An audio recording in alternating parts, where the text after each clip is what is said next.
संस्कृती युवा प्रतिष्ठानतर्फे गेली 12 वर्ष चालवल्या जात असलेल्या संस्कार व्याख्यानमालेच्या निमित्ताने आज उपस्थित असलेले सन्माननीय अध्यक्ष श्री केशवराव जाधव, सरपंच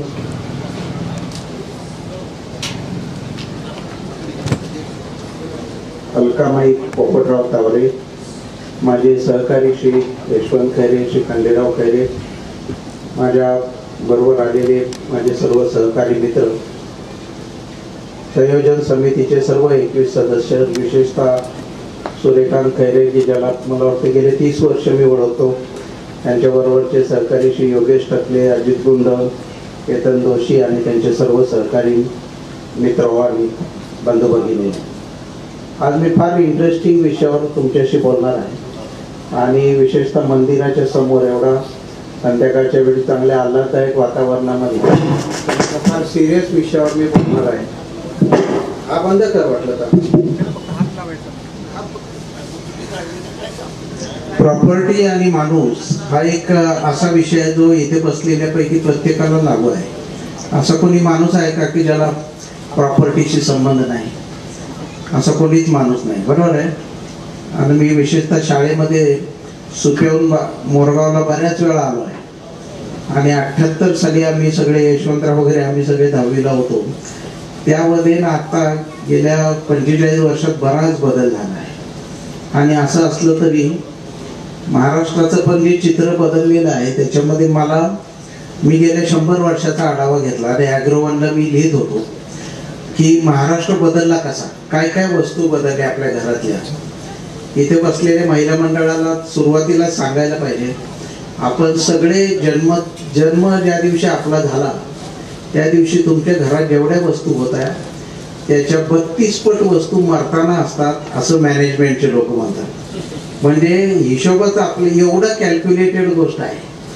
म्हणजे इथे बसलेल्यापैकी अनेक लोक जेव्हा जन्माला आले तेव्हा टीव्ही नव्हता, मोबाईल नव्हता, टीव्हीचं कव्हर नव्हतं, बरोबर आहे, टीव्हीचा टिकवाय नव्हता, त्याचं स्टँड नव्हतं, त्याच्यावर टाकायचं ते जो काही कापड असेल ते नव्हतं. एक वस्तू आली की 8-10 वस्तू वाढते. आणि हे आता सायंटिफिकली कॅल्क्युलेट करण्यात आलं आहे की 32 पट वस्तू मरताना असतात. पण असं असलं तरी माणसं समाधानी आहेत का याचं उत्तर शोधायला गेलं की मोठं प्रश्नचिन्ह आहे, बरोबर आहे. अनेक भकास मला गावठाणं दिसत आहेत. अनेक लोक दररोज मला जे पत्रकारांनी माहिती सांगितली, 200 कुटुंब मराठवाड्यातनं सर्व जमिनी वगैरे विकून सकाळी Pune railway station, Swargate station, शिवाजीनगरला येऊन कायमस्वरूपी मराठवाडा सोडून पुण्यामध्ये जगायला येत आहे.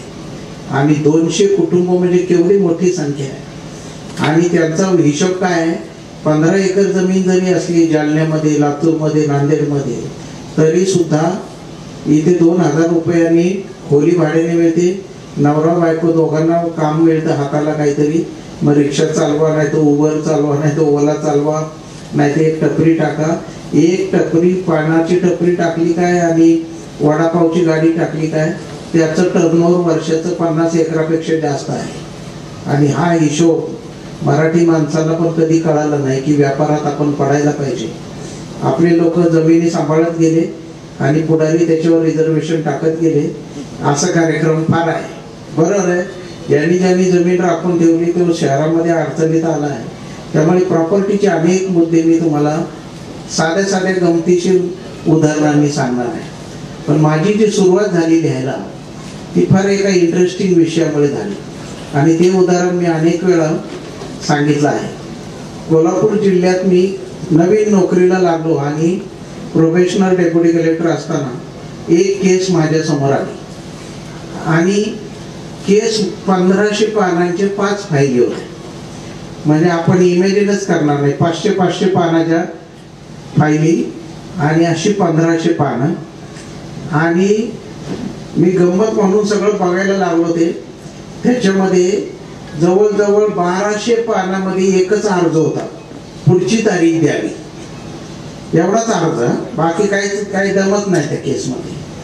त्याच्यानंतर मी वाचलं की केस एवढे वर्ष चालली, 1903 ला सुरू झालेली केस मी 1989ला चालवली.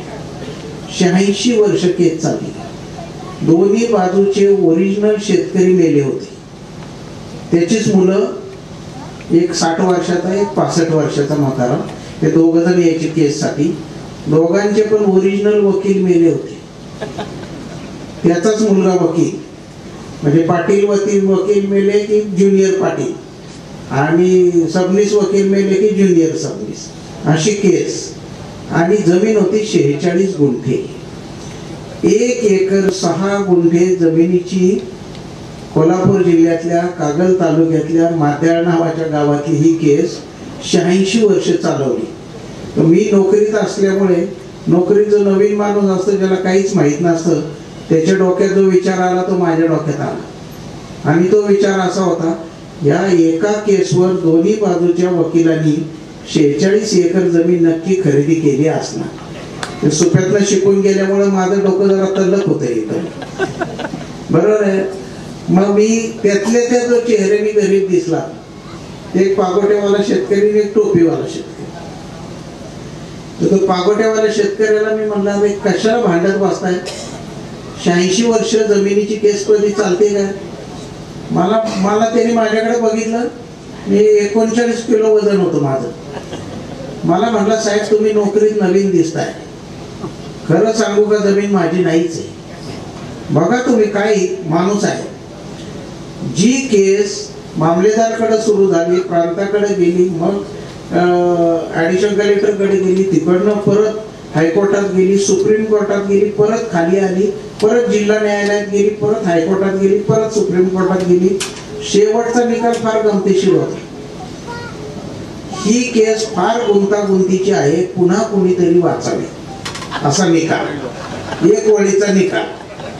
मला काहीच काम नसल्यामुळे मी ती वाचली आणि मला हे सत्य सापडले की 46 गुंठ्याची जमीन 86 वर्ष चालवते आणि कुशाल दोन्ही लोकांना प्रॉफिट होतंय, अशी काय गोष्ट आहे.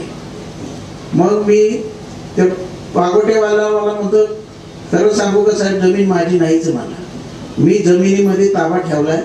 मी त्याच्यातनं 40 टन ऊस काढतो, 20 टनाचे पैसे मी घेतो, 20 टनाचे पैसे मी वकिलाला देतो. मी प्रॉफिटमध्ये का लॉसमध्ये, असं त्यांनीच मला विचारलं. मग मला वाटलं की आपण चुकीच्या माणसाला विचारलेलं आहे.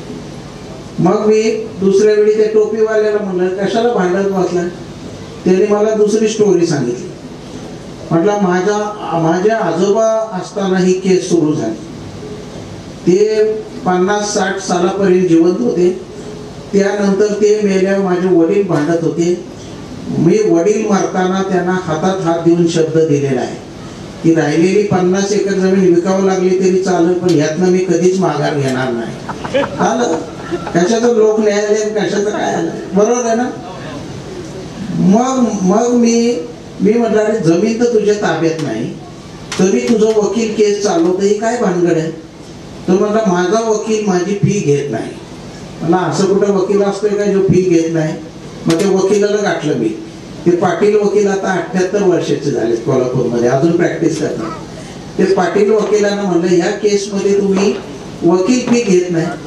त्यांनी मला अजून एक वेगळं उत्तर दिलं. त्यांनी मला सांगितलं, साहेब असल्या केस जर चालायला लागलो आम्ही तर वकील लोक भिकेला लागतील. आमचं असं ठरलेलं आहे, माझा शेतकरी जर जिंकला तर निम्मी जमीन मला, निम्मी जमीन त्या शेतकऱ्याला, असा आमचा हिशोब आहे. 23 गुंठे जर जमीन मला मिळाली तर 9 लाख रुपये बाजार होता तेव्हा कागलमध्ये, 9 लाख रुपये एकर. तर मला प्रॉफिट होतोय, बरोबर आहे. प्रत्येक तारखेला 50 रुपये घेण्यापेक्षा, आणि 86 वर्षात केस फक्त 15 वेळा चालली. किती? 15 वेळा. बाकी सगळ्या पुढच्या तारखा. नवीन साहेब आला की डायरेक्ट 3 वर्षानंतरची तारीख देतो, म्हणजे परत बदली झाल्याशिवाय केस चाललीच नाही पाहिजे. मला त्या दिवशी असा शोध लागला, मी अस्वस्थ झालो की मला असं वाटलं, जगात कुठल्याच देशाला जो शोध लागलेला नाही तो भारतीय माणसाने लावलेला आहे, बरोबर आहे. कुठलंच उत्पादन न काढता दोन्ही शेतकऱ्याला जमीन पडीक ठेवून वकिलाला फी देऊन दोघांना पण प्रॉफिट होतो, असा व्यवसाय जागतिक पातळीवर अनेक देशांना कसा काय सुचला नाही, याचं मला आश्चर्य वाटलं. आणि मग मी पहिलं पुस्तक लिहिलं, त्याचं नाव आहे शेतकऱ्यांनो सावधान. आणि त्या दिवसापासून मी लिहायला लागलो. आणि मला तर आता एवढ्या वर्षानंतर एवढा अनुभव आलाय की कधी कधी मला सारखं असं वाटतंय, सुपे असो नाहीतर कुठली पण वाडी असो आपली मोरगावची, सगळीकडे मला दिसतंय प्रत्येक गावामध्ये 4 ते 5 इरसाल माणसं आहेत. बारामती प्रांत असतात, मी उंडवडे काराटे सगळ्या गावात फिरलो आहे, बरोबर आहे ना. लग्न जमल्यापासून खरेदी खतापर्यंत ही 4-5 माणसं जर नसतील मधी तर लोक म्हणते काय खरं नाही, बरोबर आहे. त्यांना मध्ये घेतलं नाही ना तर काय पण कशाचं काय पण भलतीकडे जाते गोष्ट. मला स्वतःला आता असं वाटायला लागलेलं आहे, अशी माणसं निवडून निवडून स्वातंत्र्याच्या दिवशी आपण निर्यात केली असती. समजा 15 ऑगस्ट 47लाच आपण अशी 50 माणसं घेऊन मॉस्को मध्ये टाकायला पाहिजे होती, लंडन मध्ये नेऊन टाकायला पाहिजे होती, एखाद्या न्यूयॉर्क मध्ये नेऊन टाकायला पाहिजे होती. त्या देशांची वाट लागत लागत लागत ते देश रसातळाला जाऊन पोहोचले असते 50 वर्षावर, बरोबर आहे का नाही. भारी लोक आहेत आपली. आपल्या लोकांनी इंग्लंड मध्ये जे पाठवलेला ग्रुप आहे ना, त्यांनी थॅचरबाईच्या दारामध्ये म्हसोबा तयार केला. तू कशी बाहेर येते बघू म्हणले असते. ते पण इंग्लंडचे लोक पुस्तकं वाचून कंटाळले असते की म्हसोबा कशामध्ये आहे बाबा, कुठल्या कायद्यात बसतोय, बरोबर आहे ना. इंग्लंडचे लोक कायदा मानणारे आहेत, आपले लोक कायदा सोडणारे आहेत, बरोबर आहे का नाही. आश्चर्यचकित करणारी लोक आहेत. म्हणजे भारतीय माणसा एवढा प्रगल्भ बुद्धीचा माणूस जगात कुठल्या देशात असेल का नाही मला शंकाच आहे, बरोबर आहे का नाही. वशिला लावणारा आपल्याकडे नर्सची बदली, पोलिसाची बदली, बरोबर आहे ना. असं ते बायडेनकडे अर्ज येत असतील का, आमच्या गावातला शिक्षक आहे त्याला जवळच्या वाडीला टाका ना, बरोबर आहे का नाही. प्राथमिक शिक्षकांच्या तर एवढ्या संघटना आहेत की मला कळायचंच नाही. मी सीओ होतो जिल्हा परिषदचा, 15,000 शिक्षक आणि त्याचे 36 संघटना. माझे 42 शिक्षक सापडतच नव्हते ठाणे झेडपीचे, तर ते 12 वर्ष गायब होते. तर मी जॉईन झाले त्याला मी म्हटलं मला लगेच शोध लागतोय. ते म्हटलं नाही नाही साहेब, यांचा पत्ता नाही, त्यांचे घर सापडत नाही, त्यांच्या सर्व्हिस बुकला एंट्री नाही, ते कुणालाही सापडले नाही गेले 22 वर्ष.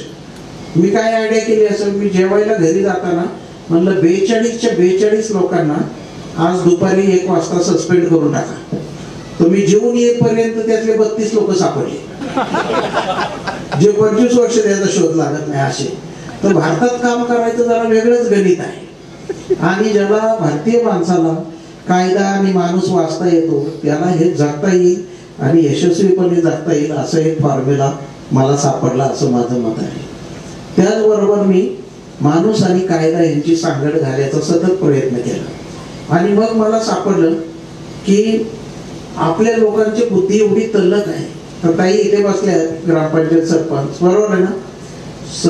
सरपंचाला 3रा मूल झालं की आता त्याचं सदस्यत्व रद्द होते, बरोबर आहे का नाही. 1 ओळीचा कायदा केला त्यांनी. मला सारखं असं वाटायचं हे आमदारांनी कायदा करताना अजून 2 ओळी लिहिल्या असतात तर काय बिघडलं असतं. त्यांनी 1 ओळच लिहिली बरं का. ज्या ग्रामपंचायत सदस्याला 3रे अपत्य होईल त्याचे सदस्यत्व रद्द होईल. मग आपोआप रद्द होईल का कोणी अर्ज करावा लागेल, हे काय त्याच्यात लिहिलेलं नाही. कोणी करायचं ते लिहिलेलं नाही. त्यांनी सभापतीकडे राजीनामा द्यायचा का मामलेदारकडे द्यायचा ते लिहिलेलं नाही, काहीच लिहिलेलं नाही. त्याच्यामुळं मी नाशिकला जॉईन झालो. 150 केस फक्त सरपंचाच्या अपत्याच्या होत्या, त्याच्यावर 300 वकील जगत होते. मला सारखं असं वाटायचं यार या सरपंचाला मुलगा झालाय पण हा वकील का देतोय. सरपंचाला जर मुलगा झालाय तर तो वकिलाला कसं कळणार, सरपंचांनी सांगायला पाहिजे, बरोबर आहे का नाही. तर पहिली जी केस चालवली मी आणि ह्याच्यातनं माझं लेखन जास्त समृद्ध होत गेलं. 26 वर्षाचा आदिवासी सरपंच सुरगाण्यातला, त्याला 4 मुलीनंतर मुलगा झाला 5व्यांदा. पडलेल्या सरपंचाला हा 2च्या पुढे गेलाय हे कळायला 3 वर्ष लागली. किती ग्रेट माणूस आहे. मी साखर आयुक्त असताना म्हणलो अशा माणसांचे पुतळे आपण मंदिराच्या समोर, साखर कारखान्यासमोर हे लावायला पाहिजे. आपण उभी भलत्याच माणसाचे फोटो लावत बसले, बरोबर आहे. आणि मग त्याला म्हटलं कशाची केस आहे? मुलांची केस आहे. म्हणजे किती मुलं आहे तुला? असं सांगायचं नसतं साहेब, समोर विरोधी पार्टी बसलेली आहे. म्हणलं मग तू काय करणार? म्हणा मी वकील देणार. वकिलाला कसं कळणार तुला मुलं किती? हा साहेब त्याला तर राजकारण म्हणते. कोण शिकवतंय माहितीये का? IAS अधिकाऱ्याला दररोज अडाणी माणूस शिकवतोय. आणि त्याचा परिणाम असा झाला, त्यांनी एक वकील दिला. बघा तुम्ही, अडाणी सरपंचाला 5 मुलं झाले, त्यांनी एक वकील दिला. म्हणजे सगळ्यात शिकलेला त्याचा वकील आणि हा अडाणी सरपंच, आणि याच्या दोघांच्या मध्ये अजून एक माणूस असतो, तो आपल्या माहितीच आहे. त्याचं नाव आहे स्टॅम्प वेंडर उर्फ बॉन्ड रायटर. माहिती आहे ना? सोप्यात आहे आपल्याकडे. तर तो बॉन्ड रायटर म्हणजे काय? कागद लिहून देणारा माणूस. असा तिघांचा मेंदू एकत्र झाला आणि त्याच्यातनं ऍफिडेव्हिट नावाची वस्तू बाहेर आली. भारतीय माणसाचा आवडता कागद कोणता असं मला विचारलं. ते काही रामायण वाचू दे, महाभारत वाचू दे, नवनाथ पोथी वाचू दे, त्याला सगळ्यात जास्त आवडते ते ऍफिडेव्हिटच. बरोबर आहे ना? काय वाटेल त्या विषयाचं ऍफिडेव्हिट लोक देतात. म्हणजे कलेक्टर ऑफिस मध्ये माझ्या आजोबा शेळ्या राखायला येत असल्यामुळे कलेक्टर ऑफिस माझ्या आजोबाच आहे असं ऍफिडेव्हिट तुम्हाला 20 मिनिटाच्या आत मी 100 लोकांचा गोळा करून देतो. आणि हे लोकांचे शब्द ज्यांना कळतात तोच माणूस आता मला वाटते प्रशासनात यशस्वी होईल, असा गमतीशीर काळ आला आहे. मग काय केलं त्यांनी? वकील दिला. वकिलांनी बघा काय युक्तिवाद केलाय. माझ्याकडे असं एक ऍफिडेव्हिट आणून दिलं. मी तिथून पुढे माझी बदली पुण्यालाच झाली होती. हे ऍफिडेव्हिट माझ्या हातात आलं त्याला आता 16 वर्ष झाली आहे. पण एक वाक्य पण मी विसरलो आहे नाही. काय लिहिलंय बघा त्यांनी. मी सन 2005 साली नाशिक जिल्ह्यातल्या सुरगाणा तालुक्यातल्या अमुक गावचा सरपंच म्हणून निवडून आलो हे खरे आहे, पण देवा शपथ खरे सांगतो की, हे स्टॅम्प वेंडरची भाषा, देवा शपथ खरे सांगतो की तिसरे मूल मला झालेले नसून ते माझ्या बायकोला झाले आहे. सुरगाण्याच्या जंगलात काटक्या गोळा करणाऱ्या त्याच्या बायकोला ह्या वाक्याचा अर्थ कळायला 700 वर्ष लागतील असा माझा प्राथमिक अंदाज आहे. शक्य नाही त्या बाईला कुठून कळेल. बरोबर आहे ना? त्याच्या पुढचा पॅरेग्राफ अजून डेंजरस आहे. मी आणखी खरे सांगतो की, म्हणजे मगाचं खरं विसरून जावं साहेब, आमच्याकडे स्टॉक मध्ये काय काय भरलेलं आहे. मी आणखी खरे सांगतो की माझ्या बायकोला झालेले तिसरे मूल माझ्यापासून झालेले नाही, त्याची योग्य ती चौकशी शेखर गायकवाड साहेबांनी करावी असं माझं नाव घालून ऍफिडेव्हिट आहे. पद्मश्री अवॉर्डला काय करता यार? हे ऍफिडेव्हिट माझ्यासाठी फार मोठं आहे. इथे बसलेले पैकी कुणाच्या नावाचं ऍफिडेव्हिट आहे का सांगा? याच्या एवढा भाग्यवान माणूसच नाही सरकारमध्ये असं माझं त्याच्यामुळे मत झालं आहे. बरोबर आहे? बरं, एवढं करूनच्या करून मला त्यांनी युक्तिवाद काय केला त्या वकिलांनी, साहेब तुमच्या आधी एक कलेक्टर होते, त्यांनी असं केलं, हे DNA ला पाठवलं, तसं तुम्ही पण DNA ला पाठवा. मी म्हणलं नाही रे, मला तुझ्याकडे बघूनच DNA दिसतोय. मी त्याचा निकाल नाही भारी लिहिला. मी त्याच्या निकालात असं लिहिलंय, सरपंचाला स्वतःचं मूल स्वतःचा असल्याचा आत्मविश्वास वाटत नाही. सरपंच पद रद्द झाल्यानंतर यथावकाश त्याच्या पैशांनी त्यांनी DNA चाचणी करावी आणि त्याचं मूल नाही असं सिद्ध झाल्यास सरपंच पद घेण्यासाठी माझ्याकडे अर्ज करावा. असं इरसाल निकाल देणारी माणसं आल्याशिवाय भारतात न्याय होईल का, हाच एक मोठा मुद्दा आहे. आणि असे त्याच्यानंतर मी 30,000 पेक्षा जास्त दावे चालवले शेतकऱ्यांचे. आणि त्यातल्या जर गमती सांगायच्या तर पहाटे 5 वाजतील तरी हे संपायचं नाही, एवढे किस्से माझ्या डोक्यामध्ये आहे. लक्षात आलं? तर त्याच्या पुढची केस तुम्हाला मी सांगतो, कारण उदाहरणांच्या द्वारे लवकर कायदा लक्षात राहील. साध्या साध्या गोष्टी आहे की देवाची जमीन आहे, देवस्थानची जमीन आहे, विकत घेता येत नाही, कारण त्याचा मालक कोण आहे? देव मालक आहे. आता मला नाशिकमध्ये असं भाषण ऐकल्यानंतर एक जण आला, म्हातारा माणूस, मला म्हटलं साहेब देवाच्या सहीचं कागद तुमच्याजवळ आहे का? अशी माणसं मला कुठून भेटली मला माहित नाही, पण भेटली. मला म्हटलं तुमच्याकडे देवाच्या सहीचा कागद आहे का? म्हटलं नाही रे, माझ्याकडे आहे. म्हटलं मग मला दाखव. 15 दिवस आलाच नाही. 15 दिवसांनी फोन आला त्याचा. म्हटलं काय झालं? हाय पण झेरॉक्स आहे. म्हटलं चालतंय झेरॉक्स, देवाची सही आहे ना. मग त्यांनी काढलं पिशवीतून एक पुडकं, असे सगळे कागद गोल गोल गुंडाळलेले, आणि आम्ही बघितलं ते सातबारा काढून. जमिनीच्या सातबाराला नाव भैरोबा देव, बरं का. आणि ते त्याने एक कागद केला होता आणि 50,000 रुपये उसने दिले एकाला, गुरुवाला, आणि त्याच्याकडनं एक कागद लिहून घ्यायचा. मी त्याला म्हणलं हे मोडीमध्ये आहे. ते मोडीवाल्याला बोलवला. तो म्हणलं हे गुरुवाची सही आहे. म्हटलं मारे गुरुवाची सही आहे, देवाची कुठं सही असते? तो म्हणला साहेब आपण ॲडव्हान्स कोणाला दिलाय? गुरुवाला दिलाय. तर गुरु हाच आता 21व्या शतकातला देव आहे, बरोबर आहे ना. काही दिवसांनी, थोड्या दिवसांनी देवळाच्या वर लोक बिल्डिंग बांधतील, देवळाचा TDR घेतील, देवाला कळणारच नाही, असं माझं मत झालेलं आहे आता. म्हणजे अशी भारी भारी लोक होती. एक माणूस, म्हणजे ही उदाहरणं कशासाठी की तुम्हाला कायदा कळायला मदत होईल. असंच एक केस माझ्याकडे 2006 साली मी चालवली. केस काय, एका माणसाने, उदार माणसाने, पूर्वी आपल्याकडे अशी माणसं फार होती, त्यांनी काय केलं, जनार्दन स्वामी महाराजांना 1 एकर जमीन नाशिक शहराच्या जवळ दिली. अंबड मधली जमीन होती. आता अंबड सातपूर हा इंडस्ट्रियल एरिया आहे, म्हणजे फार मोठी MIDC नाशिकची त्या भागामध्ये आहे. आणि ते महाराज फिरत फिरत नाशिकला आले 78 साली. त्यांनी त्या माणसाचा सत्कार केला. त्या सत्काराला 35,000 माणसं हजर होती. किती? 35,000. त्यांच्या देखत त्यांनी 1 एकर जमीन महाराजांना दान दिली. ते महाराजांनाही काही फारसं कायदेशीर ज्ञान नव्हतं. त्यांनी आपलं 10 रुपयाच्या स्टॅम्पवर त्याचं लिहून घेतलं. तिथे एक आश्रम बांधला, बाकीची पेरूची वगैरे झाडं लावली, आणि तिथे आश्रम चालू आहे. आता ती जागा MIDC मध्ये आली. आणि त्या जमिनीचा बाजार मी असताना 2006 साली झाला 25 लाख रुपये एकर.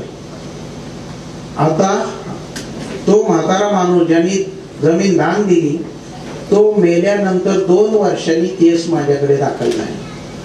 त्याच्यातलं पहिलं वाक्य फार डेंजरस आहे. आमचे वडील एका महाराजाच्या नादी लागले होते. बघा तुम्ही काय लिहितोय, कोण लिहितोय? त्याचाच मुलगा लिहितोय, आणि त्याच्या थ्रू, बिल्डरच्या थ्रू लिहितोय. आमचे वडील एका महाराजांच्या नादी लागले होते. त्या महाराजांनी त्यांना दारू पाजून एक खोटे दानपत्र करून घेतले आहे. त्यामुळे हे दानपत्र रद्द करावे आणि ट्रस्टचे नाव रद्द करावे, जमीन मला परत मिळावी, असं ते अर्ज. मी त्याच्यावर फार गमतीशीर निकाल दिला. मी त्याच्यात लिहिलंय, या माणसांनी 78 साली जमीन दान दिली, बरोबर, 10 रुपयाच्या स्टॅम्पवर दिली, पण 78 साली दिली. तेव्हापासून 2003 सालापर्यंत हा म्हातारा माणूस जिवंत होता. तोपर्यंत म्हाताऱ्याला काही वाईट वाटलं नाही, महाराजांनी फसवलं नाही, काही झालं नाही. वडील मेल्यानंतर मुलगा म्हणतोय महाराजांच्या हा माणूस नादी लागला होता, बरोबर आहे ना. त्यामुळे शेवटचा पॅरेग्राफ मध्ये निकालात मी असं लिहिलंय, ही जी सगळी तक्रार आली आहे 25 वर्षानंतर, त्याच्यामध्ये असं दिसतंय सगळी तक्रार वर गेलेल्या त्याच्या वडिलांबद्दल आहे. त्यांनी ताबडतोब वर जाऊन दावा लावला पाहिजे, असं मी वाक्य लिहिलंय. कारण त्याचा जिवंत माणसाबद्दल काहीच आक्षेप नाही, महाराजांबद्दल नाही, त्या ट्रस्ट बद्दल काही आक्षेप नाही. त्याचा आक्षेप आहे आपले वडील महाराजांच्या नादी लागल्यामुळे आपले नुकसान झाले. त्यामुळे त्यांनी वर जाऊन ताबडतोब वडिलांविरुद्ध दावा लावला पाहिजे, असा मी निकाल दिल्यावर, म्हणजे त्या लोक त्याच्यानंतर हायकोर्टात गेले. ऑन ॲडमिशन त्याला 10,000 रुपये दंड झाला. म्हणजे दाखल तर काही झालीच नाही, पण एवढ्या वर्षानंतर आल्याबद्दल 10,000 दंड झाला. तर असं आपल्याला नव्या पद्धतीने ह्या जमिनीकडं, प्रॉपर्टीकडं बघायला पाहिजे. प्रॉपर्टीचे आजच्या तारखेला संपूर्ण भारतामध्ये 4.25 कोटी केसेस चालू आहेत. किती? 4.25 कोटी केसेस चालू आहेत. प्रत्येक केसमध्ये 2 पेक्षा जास्त पक्षकार आहे. मी एकट्याने 30,000 पेक्षा जास्त दावे चालवले. 2 विरुद्ध 5, 3 विरुद्ध 10 अशा केसमध्ये, एकेका केस रस्त्याच्या केसमध्ये 25-25 शेतकरी त्याला पार्टी असतात. आणि असे दावे अखंडपणे तालुक्याचं ऑफिस, जिल्ह्याचं ऑफिस, जिल्हा court, labour court, industrial court, cooperative court, high court, supreme court अशी कोर्टाची 300 नावं आहेत इकडं चालू आहे सारख्या. आणि 50-50 एकराचा मालक वेड्यासारखा वकिलाची बॅग घेऊन मागं फिरतोय, त्याला काही कळत नाही. 32 नंबर कोर्टात या हायकोर्टात म्हणलं ना तर 32 नंबर कोर्ट सापडेपर्यंत पुढची तारीख पडते. त्याला जिल्ह्यामध्ये एकदम 142 वकील दिसतात काळ्या कोटवाले, त्याला स्वतःचा वकील शोधेपर्यंत अर्धा तास जातोय. बरोबर आहे ना. अनेक केसमध्ये मी बघितलं. मी मराठीमध्ये पहिला टेनन्सीचा निकाल लिहिला सोलापूरमध्ये. तो मला एक मोठा धिप्पाड जवळजवळ 6 फूट उंच शेतकरी दक्षिण सोलापूरचा माझ्या येऊन पाया पडला डायरेक्ट. मी म्हणलं काय झालं साहेब, तुम्ही मराठीत निकाल दिल्याचा लय फायदा झाला. मी आता हा निकाल माझ्या बाजूनी झालाय आणि मला आता पक्क माहिती आहे समोरची पार्टी सुप्रीम कोर्टात गेली तरी ती मी कधी हारणार नाही, कारण तुम्ही मराठी स्पष्टपणे लिहिलेला आहे माझी बाजू कशी कायदेशीर आहे. हाच निकाल तुम्ही इंग्रजीत लिहिला असता तुम्हाला ते वकिलाकडं अर्थ काय हे कळायला जावं लागलं असतं.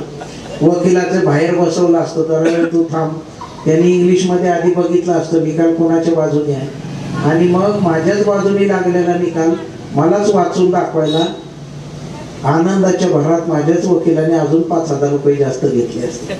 असं कोण म्हणतंय? शेतकरी म्हणतोय. आणि त्यामुळे मी जवळजवळ 30,000 निकाल मराठीमध्ये, जे केसेस हायकोर्टात जातात त्या सुद्धा मी मराठीमध्ये पर्पजफुली लिहिल्या, कारण म्हटलं ते भाषांतर कोणी करून घेईल नंतर, परंतु शेतकऱ्याला कळायला पाहिजे.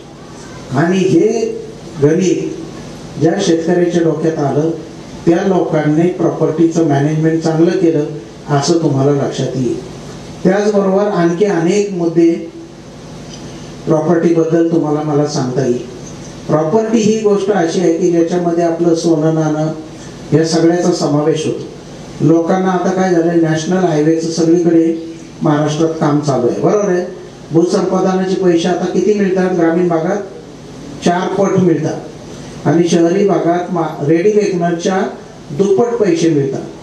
त्यामुळे एकदम 2 कोटी रुपये जे शेतकऱ्यांनी कधीच बघितले नाही ते आता घरात यायला लागल्यामुळे आता बहिणींचे हक्क निर्माण झाले आहेत, बहिणींचे नवरे जागे झाले आहेत.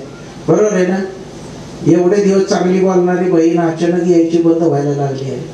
मग तिच्याकडे जाऊन तिला एक साडी घेऊन आता ती पटत नाही असं लक्षात आलं आहे.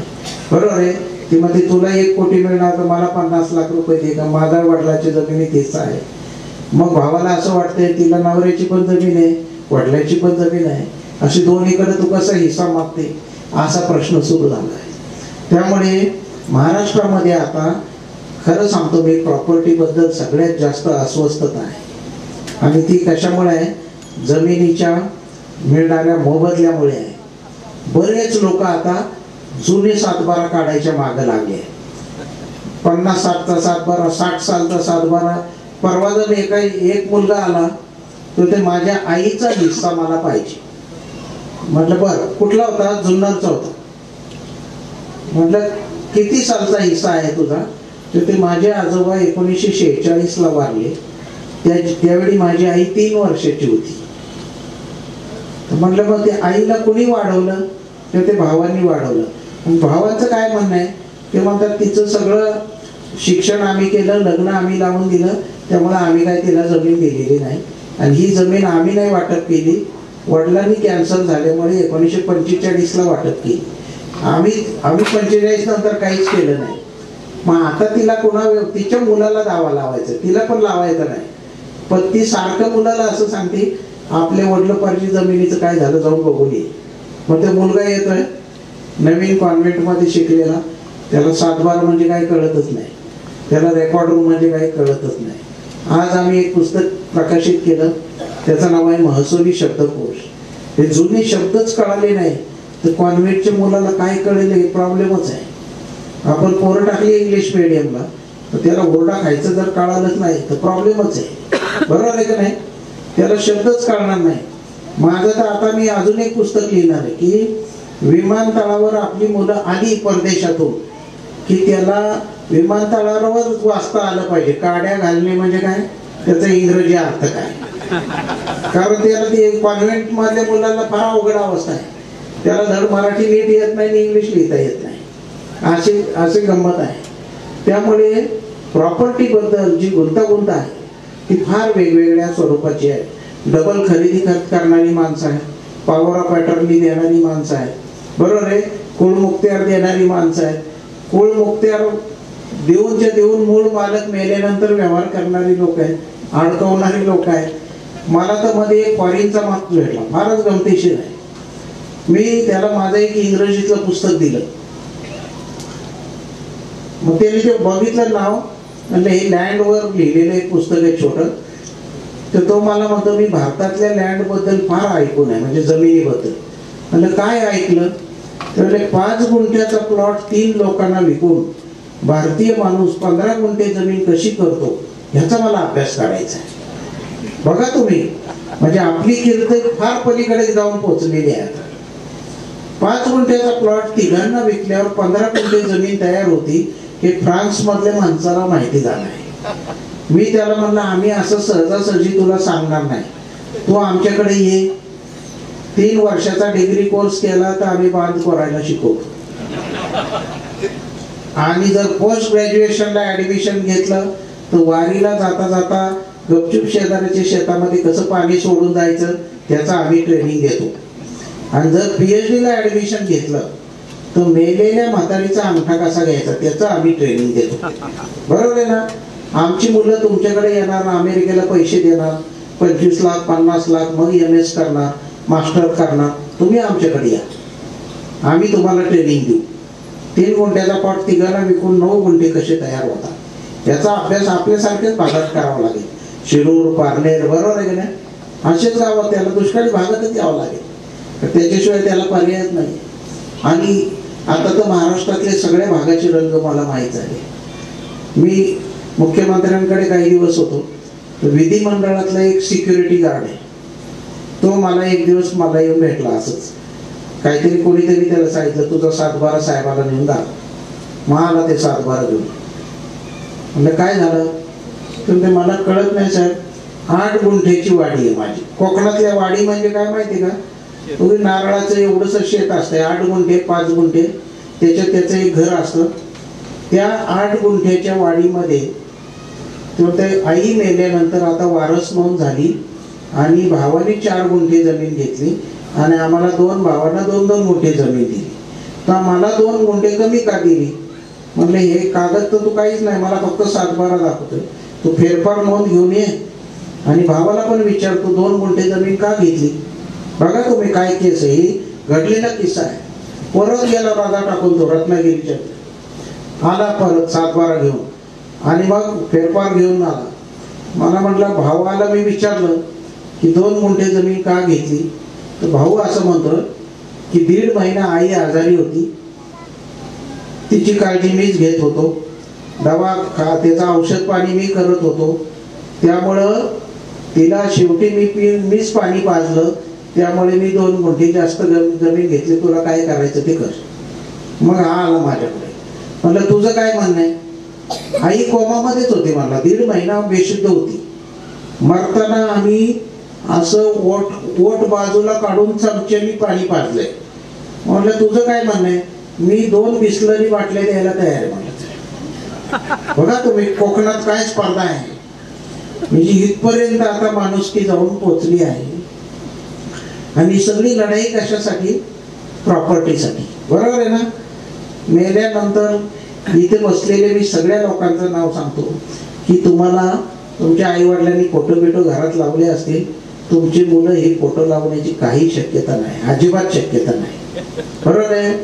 मॅचिंग वाली नवीन सून येणार, ती सांगणार तुमच्या वडिलाचा चेहरा जरा काळा आहे, तो रंगाला मॅच होत नाही, त्यामुळे तुमचा फोटो जिवंतपणी गोठ्यामध्ये जाणार. बरोबर आहे? किंवा म्हातारा झाल्यावर जाणार, किंवा मेल्यानंतर 1 वर्षाच्या आत जाणार. 2 वर्षानंतर तुमच्यासारखा जिवंत माणूस, हसणारा माणूस, व्याख्यानमालेला हजर राहिलेला माणूस जिवंत होता का नाही याचा पुरावा शिल्लक राहणार नाही. त्याच्या आधी जागं व्हायला पाहिजे. काय काय गोष्टीत जागं व्हायला पाहिजे.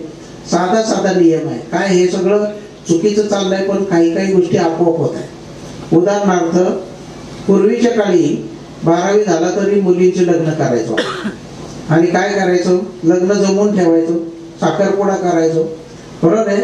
आणि 3 वर्षांनी आपण लग्न करायचो, तेव्हा नाही तोपर्यंत मुलगी शिकते. आता तसं होत नाही. कशामुळे होत नाही सांगा? कुठला कायदा बदलला? कोणत्या कायद्यात बदल झाला? भारतातला एकही कायदा बदलला नाही. तरी सुद्धा लोक 12वीत असताना साखरपुडा आणि ग्रॅज्युएट झाल्यावर मुलीचं लग्न आता करताना एकही माणूस सापडत नाही. 11:30ला साखरपुडा, 12:30ला लग्न, बरोबर आहे.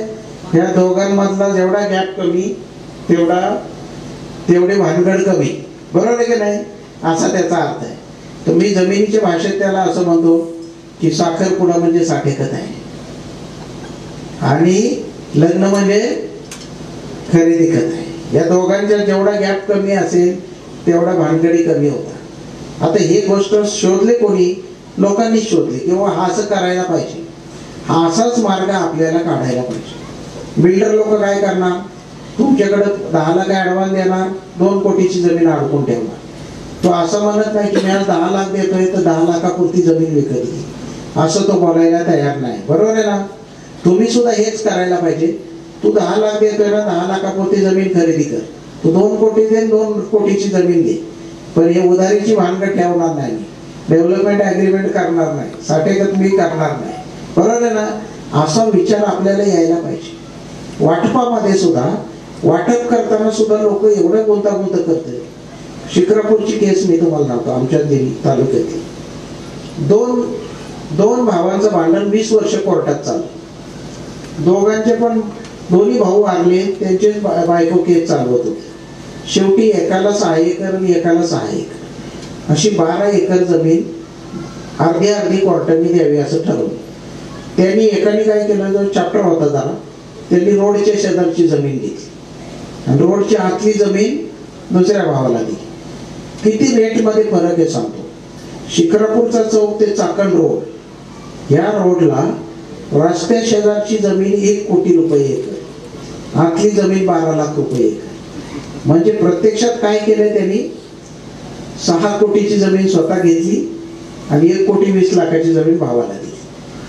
पण नशीब कसं असतं ते पण सांगतो. असं वाटप केलं, वशिल्याने केलं, मॅनेज करून केलं. रस्त्याची जमीन त्यांनी घेतली, मागच्या माणसाला भावाला रस्ता पण ठेवला नाही आत जायला. आणि अशा जमिनीचं वाटप झाल्यावर 1.5 वर्षाच्या आत हायवेच्या कडेने कॅनॉल गेलाय, चासकामांचा तिरका कॅनॉल गेलाय. आता 1 गुंठा पण जमिनीचा वापरही होत नाही, बांधकाम पण होत नाही. सो नियती पण अशी असते जी आपल्या सगळ्यांच्या वर बसली आहे, जी आपल्या समोर बसली आहे, बरोबर आहे, मंदिरामध्ये बसली आहे. की हे तुम्ही जेवढा चालूपणा करत राहाल, तुम्हाला वाटते मी बांध पडल्यामुळे 1 गुंठा जमीन जास्त मिळवली, याचं पुढं काय होईल काय सांगता येत नाही. असा हा काळ आला आहे. अशा वेळी माणसं हुशारीने वागायला पाहिजे. प्रॉपर्टीबद्दल, महिलांच्या हक्कांबद्दल सुद्धा फार मोठी जागृती आवश्यक आहे. मध्ये मला कोकणमधले काही लोक भेटले. त्यांनी काय केलं, सगळे ग्रामसेवक आणि कोकणातली एक NGO यांनी मिळून काय केलं, एक नवीनच गोष्ट सुरू केली. ती सरपंच ताईंना लक्षात येण्यासारखी आहे की ग्रामपंचायतीत जेवढी घरं आहेत ती नवरा बायको दोघांच्या नावावर करायची, अशी एक मुवमेंट चालू केली त्यांनी आणि रायगडमध्ये सुरू केली. 60 गावांमध्ये ती चळवळ नेली त्यांनी. लोकांचं काय ऑब्जेक्शन नव्हतं, माणसं पण म्हणजे ठीक आहे, माझं घर आहे ना, माझ्या बायकोचं नाव लावणे मला काही अडचण नाही. प्रश्न कधी तयार झाला, असं 60 गावांमध्ये झाल्यानंतर हे सगळे NGOचे लोक माझ्याकडे पुण्यात आले की आम्ही एका अडचणीत आलोय. म्हटलं काय झालं, आम्ही अशी गोष्ट केली, लोकांनी संमती दिली, घर नवरा बायको दोघांच्या नावावर केली, आता एक नवी समस्या तयार झाली. म्हटलं काय झालंय, ते म्हणते रायगडमधली 8 गावांमध्ये असा प्रश्न आहे की घर ज्याच्या नावाने केलं तो माणूस आहे दारुडा, तो बायकोला म्हणते आता घर तुझ्या नावाने दिलं नाही तर घरपट्टी तूच भर. तो नवाच प्रश्न तयार झालाय बघा तुम्ही. म्हणजे जे घर दोघांच्या नावाने केलंय आणि जो दारू पिणारा माणूस आहे तो म्हणतो तुझ्या नावाने आता घर केलं ना, इथून पुढे घरपट्टी तूच भरायची. आता ह्याच्यावर काहीच इलाज नाही ते एनजीओ कडे. मी म्हटलं तुम्ही घाई केली आणि हे संमतीने करायला पाहिजे होतं. उलट झालं. म्हणजे जी दारुड्याची बायको कष्ट करून 4 भांडे घासून आपलं जीवन जगते, तिला डबल कुटाणा झाला आणि तिला अजून जास्त तिचे 2,000 रुपये घरपट्टीला जातील अशी सोय कोणी केली? एनजीओनी केली असा त्याचा अर्थ होतो. त्यामुळे प्रॉपर्टी बद्दल एक अजून एक गंमत आहे. या वर्षी जो निर्णय तुम्ही घेणार तो 15 वर्षांनी खोटा ठरणार असा काळ आला आहे. कारण तुम्ही आज जो हिशोब करता, दोन्ही मुलांना वाटप सारखं केलं. एक विहीर एकाला दिली, दुसरी विहीर नाही दिली. ती समजा दुसरी विहीर नाही, एकालाच विहीर आली, तर आपल्याला असं वाटतं विहिरीतून दोघांनी पाणी घ्यावं. तसं काय होत नाही. बरोबर आहे. तो तुम्ही मेला की दुसऱ्या दिवशी त्याला पाईपलाईन काढून टाकणार, त्याची मोटर काढून टाकणार. त्यापेक्षा जिवंतपणे वाटप करायला शिका. आणि हा एक मोठा संदेश मला असं वाटतं आहे. आणि हे करत असताना सुद्धा तुम्ही काय करायला पाहिजे, थोडी तरी जमीन स्वतःच्या नावाने ठेवायला पाहिजे.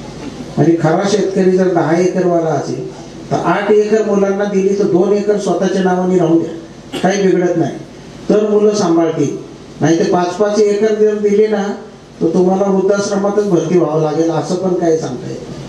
आणि म्हणून आपल्याला प्रॉपर्टीबद्दल एक निकोप दृष्टिकोन समाजामध्ये कसा तयार होईल हे बघण्याची गरज आहे. पण काळाच्या ओघामध्ये खरा माणसाचं जी वागणूक आहे ती कधी लक्षात येते माहिती का? प्रॉपर्टी बद्दल जर माणूस टेस्ट केला ना, साधा एखादा माणूस चांगला आहे का वाईट ठरवायचा सगळ्यात सोपा मार्ग आहे. त्याचा प्रॉपर्टी बद्दलचं बिहेवियर कसं आहे एवढी एक गोष्ट जरी आपण केली तर लगेच माणूस कळायला मदत होते.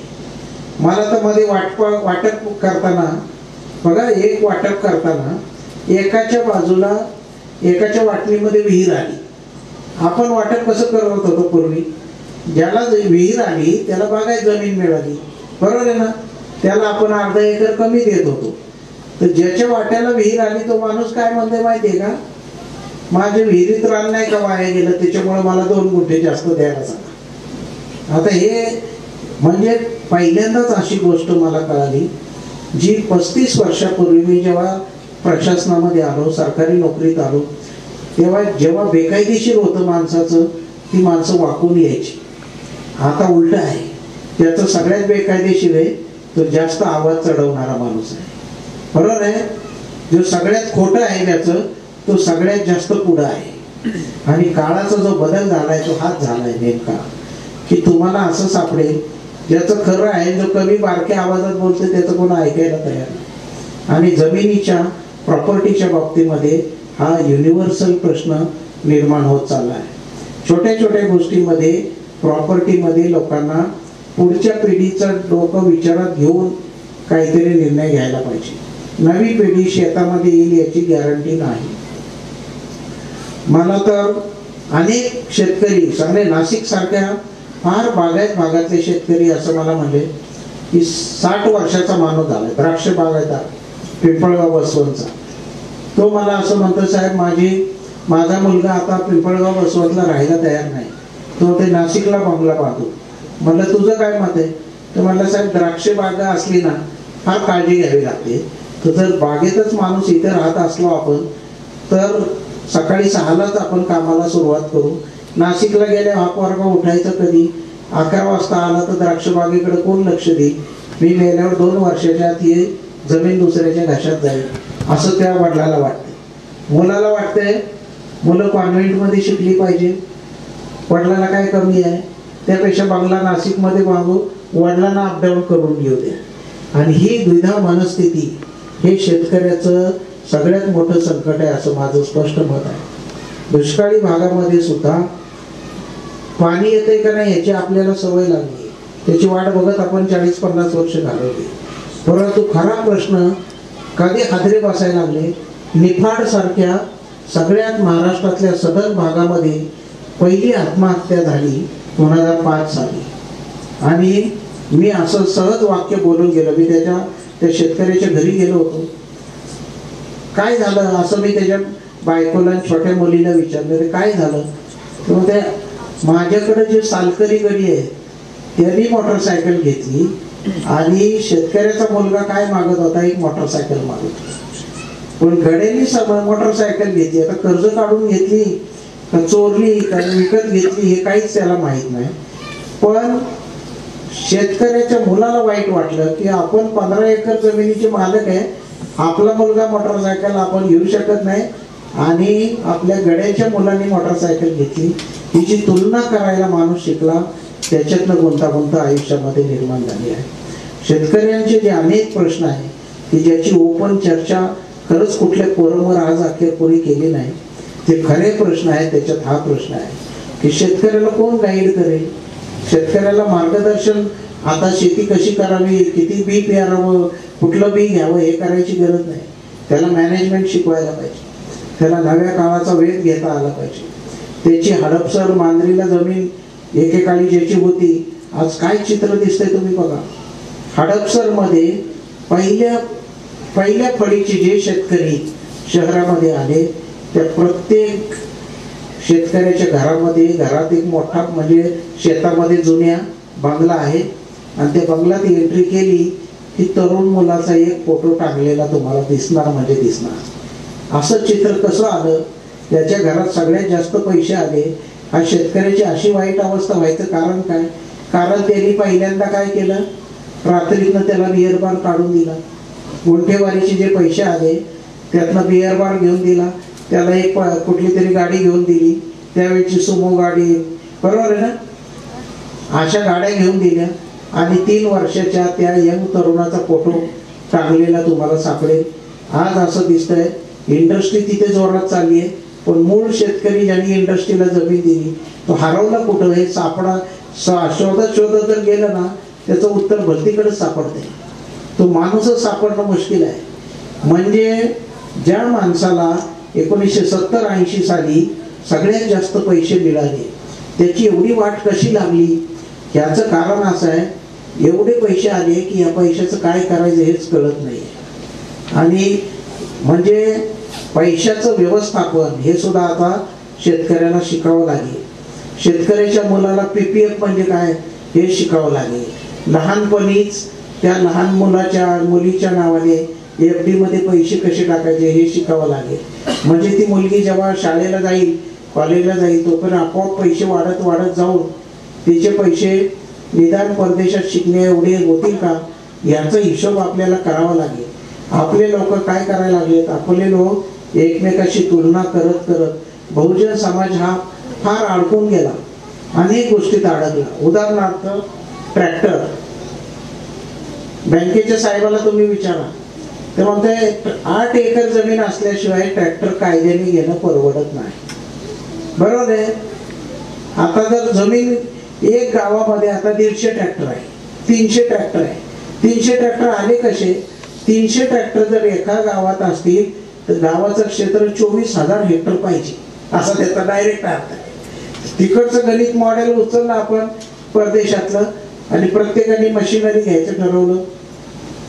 प्रत्येकाने फवारणी पंप वेगळा, त्याचा ट्रॅक्टर वेगळा, रोटावेटर वेगळा, नांगर वेगळा. किती पैसे किती दिवस अडकून बसले.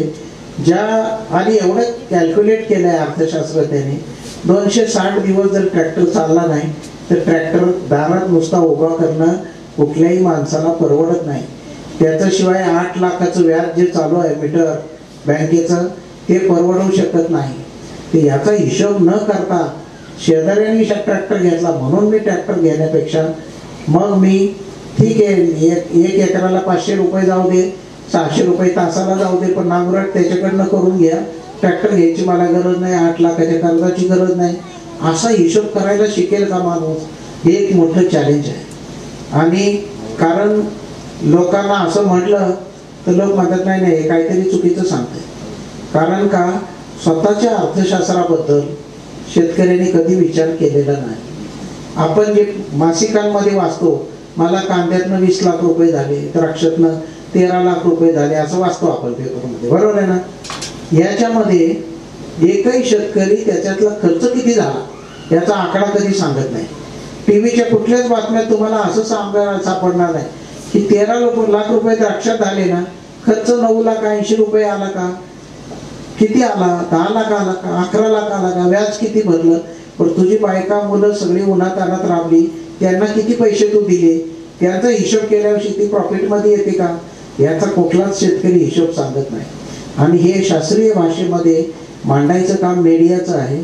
पण हे मीडियामध्ये सुद्धा ग्लॅमरस कशी, म्हणजे ब्रेकिंग न्यूज कशी करता येईल, कांद्यातून एकाच शेतकरी झाला मालामाल अशी बातमी.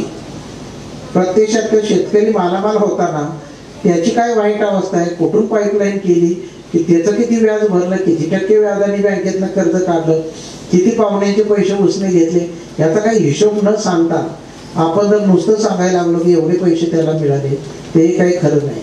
त्यामुळे प्रॉपर्टीबद्दल एक व्यापक विचार आपल्याला येत्या काळामध्ये करावा लागेल. प्रॉपर्टीच्या इतिहासामध्ये गेलं तर तुम्हाला अनेक गोष्टी मला सांगता येतील. उदाहरणार्थ रामायण आणि महाभारतापासून या जमिनीची जी भांडणं आहे यांचा मी वेध घेतला आहे अभ्यासाच्या द्वारे. महाभारतामध्ये अश्वमेध यज्ञ हा शब्द सगळ्यांना माहिती आहे, बरोबर आहे. स्टोरी आपल्याला माहिती आहे. मॅक्समलन नावाचा जर्मन तत्ववेत्ता असं म्हणला की तत्कालीन भारतीय राजांनी जंगल तोडून स्वच्छ केलेली रेडीमेड राजधानी बसवण्यासाठी केलेलं मास्टर टेक्निक म्हणजे अश्वमेध यज्ञ होतं. तर हा मॅक्समलर तिथे जर्मनीमध्ये बसून हा कन्फ्युजन काढलं. ते कशाच्या आधारे, त्याने काय म्हणला, त्याने फार सिंपल त्याचा अर्थ काढला वेदातल्या गोष्टी वाचून. तो काय म्हणत होता की पहिल्यांदा जेव्हा शेतीला सुरुवात झाली तेव्हा सुपीक जमिनीतून सुरुवात झाली नाही, ती झाली डोंगरावरून. डोंगरावरून काय झाली तर झाडं एकदम बारकी बारकी होती. 10 झाडं तोडली तर 2 एकर जमीन तयार व्हायची. नदीच्या किनाऱ्याला काय व्हायचं, खोडं जरा मोठी होती, बरोबर आहे ना, तिथलं झाड दगडाने तोडायला फार त्रास व्हायला लागला. म्हणून माणसं आधी डोंगरावर गेली. पहिला दगड डोंगरावर ठेवला, त्याला त्यांनी कोणी मावलया म्हणलं, कोणी कुठल्या भाषेमध्ये काहीतरी त्या देवाला नाव दिलं. आणि हळूहळू हे किमान 200 पिढ्यानंतर माणूस नदीच्या किनारी शेती करायला लागला. ह्याच कारणामुळे भारतामधली सगळी जुनी मंदिरं, बद्रिकेनाथ, केदारनाथ, माहूरची देवी, वणीची देवी, ही अचानक देवळावर नाही जाऊन बसली, बरोबर आहे. काय झालं, असं जमीन वर कसायला सुरुवात झाली आणि मग माणसं खाली उतरली. लक्षात आलं. हे माणसांना कळायला 200 पिढ्या गेल्या की त्याच जमिनीवर भात पेरलं तर यावर्षी 6 पोती येतं, पुढच्या वर्षी 100 ग्रॅम कमी येतं, त्याच्या पुढच्या वर्षी 150 ग्रॅम कमी येतं. हे भाताचं उत्पादन कमी होतंय हे कळायला 50-50 पिढ्या जाव्या लागल्या, कारण मोजमाप करणारं काहीच यंत्र नव्हतं. मग माणसं जागा बदलायला लागली. त्याला म्हणतो आपण स्थलांतरित शेती. कोकणामध्ये आज सुद्धा राब जाळतात. डोंगरावर एकदा भात पेरलं की जाळून टाकतात सगळं काळ, मग दुसऱ्या जमिनीमध्ये भात घेतात, दुसऱ्या वर्षी परत या शेतात येतात. असा एकाड एक वर्ष शेती करायची पद्धत आहे. ही स्थलांतरित शेतीला आधी सुरुवात झाली. मानववंशशास्त्रज्ञ असं म्हणले, भारतीय माणसाला किंवा जगातल्या माणसालाच इन जनरल प्राण्यांपेक्षा कमी अक्कल होती आणि त्याला हे शिकायला पण फार वेळ लागला. जे पक्ष्याचं पिल्लू 2-3 तासामध्ये उडायला शिकतं ते भारतीय म्हणजे माणसाचं पिल्लू 2 वर्ष तर रांगायला लागत आहे. तर त्याचा मेंदू जास्त लवकर विकसित होत नाही आणि त्याला शहाणपण पण यायला फार वेळ लागतो असं मानववंशशास्त्रज्ञाचं म्हणणं आहे. आणि त्यामुळे ते असं म्हणतात की एकाच जागेवर पुन्हा पुन्हा भात पेरलं की कमी उत्पादन येतं हे कळायला 200 पिढ्या गेल्या. आत्ताच्या तारखेला तुम्हाला मी सांगतो, गुहेत माणूस राहत होता, लंगोट घालत होता, शिकार करत होता. आपण सगळे लोक लाकूड तोडायच्या गोष्टी ज्या काळात ऐकल्या त्याला आता 50,000 वर्ष झाली आहे. किती? 50,000 वर्ष. 850 पिढ्या झाल्या आहेत. 850 पिढ्यामध्ये जेवढा बदल आपल्या सगळ्यांच्या घरामध्ये शेतीमध्ये झाला त्याच्यापेक्षा जास्त बदल ह्या 12 वर्षात झाला आहे. तुमची व्याख्यानमाला सुरू झाल्यापासून बदल समाजात सगळ्यात जास्त झाला आहे असं तुम्हाला सापडेल. याचं कारण असं आहे, फार झपाट्याने बदलतो आहे वेग. थोरला मुलगा तुमचा 8 वर्षाचा असेल आणि दुसरा 6 वर्षाचा असेल, तो दोघांमध्ये जनरेशनचा गॅप आहे. म्हणजे पिढ्यांमधला गॅप. पूर्वी म्हणायचे 20 वर्षांनी पिढी बदलती, आता होत्या 2 ते 3 वर्षांनी बदल होतो. कारण का, विंडोज 10 आलं, विंडोज 11 आलं, विंडोज 12 आलं, बरोबर आहे. म्हणजे मोबाईलमध्ये तुम्ही रेंज जर बघितली, मागच्या जुना मोबाईल वापरणाऱ्याला नवा मोबाईल वापरताच येत नाही, म्हणजे आउटडेटेड झाला. इथे जेवढे तरुण बसलेले आहेत, डिग्री सुद्धा आउटडेटेड होणार. फार थोड्या दिवसामध्ये असं येणार की 2019चा BCom हा 2022 साली 10वी शिकलेला आहे असे मानावे. दुसरा मार्गच नाहीये का, ते सगळं ज्ञान आउटडेटेड होत जाणार एवढा झपाट्याने. जसं औषधाला एक्सपायरी डेट आहे की 2 वर्षाच्या आत प्यावे, बरोबर आहे, नाही तर काही उपयोग नाही. तसंच होणार डिग्रीचं सुद्धा. एवढा काळ बदलत चालला आहे. त्याचबरोबर प्रॉपर्टी बद्दलचा दृष्टिकोन पण आपल्या आजूबाजूचा बदलत आहे. शहरी माणसांना आपल्या जुन्या लोकांना असं वाटलं, कुळ कायद्यामध्ये आपण जमीन जिंकली आणि मालक देशोधडीला लागला. आज मला असं दिसतंय चित्र,